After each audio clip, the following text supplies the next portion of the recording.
இந்த ஒரு விபச்சாரி மாதிரி 50 பேர் இருந்தா உங்க அம்மா மாதிரி ஒரு 5 பேராவது இருப்பாங்க இல்லையா? நீங்க இப்போ இருக்கிற மனநிலையில தனியா வாழ்க்கை நடத்துறது அவ்வளவு நல்லது இல்லைன்னு நான் நினைக்கிறேன். இந்த தனிமையே உங்களுக்கு ஒரு டிப்ரெஷன் உண்டாக்கும். சோ ஒரு நல்ல பொண்ணா உங்க மனசுக்கு பிடிச்சவளா பார்த்து கல்யாணம் பண்ணிக்கங்க.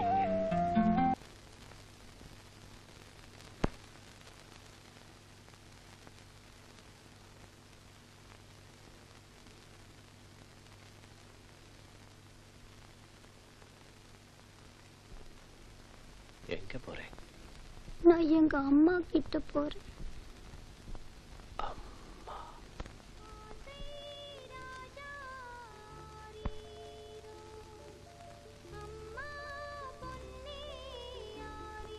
அதே ஓ அம்மாவா? ஆமா.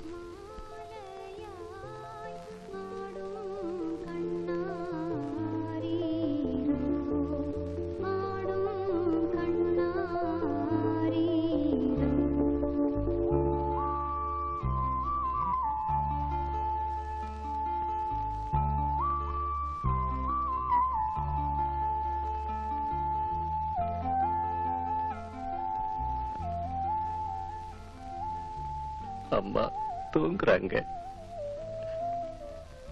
இப்ப தொந்தரவு பண்ணாத. அப்புறமா போய் பாரு.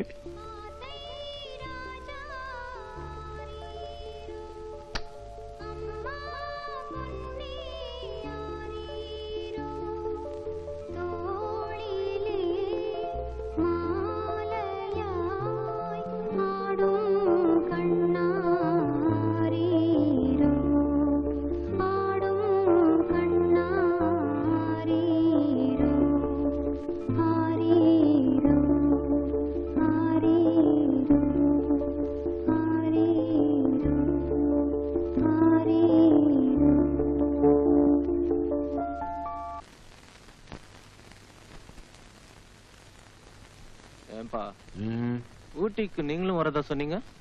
ஆமா. லீவ் கூட அப்ளை பண்ணிருந்தீங்கல்ல? பண்ணிருந்தேன். இப்ப திடீர்னு என்ன மட்டும் போயிட்டு வர சொன்ன எப்படிப்பா? இல்ல ரவி, எனக்கு இப்ப ஸ்டேஷனை விட்டு கிளம்ப முடியாத நிலைமை. மோரோவர் சிட்டில இன்னொரு கொலை வேற நடந்திருக்குது. இந்த நேரத்தில் நான் லீவ் எடுத்துக்கிறது நல்லா இருக்காது. நீயே போயிட்டு வா. அப்போ நான் சாயந்தரமே கிளம்பட்டுமா?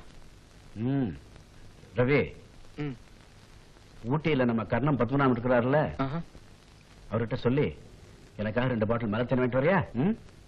சரிப்பா. என்னப்பா 2 நாள் தானே, அதுக்குள்ள ரேகா எங்கேயும் ஓடிப்பட மாட்டான். போயிட்டு வா.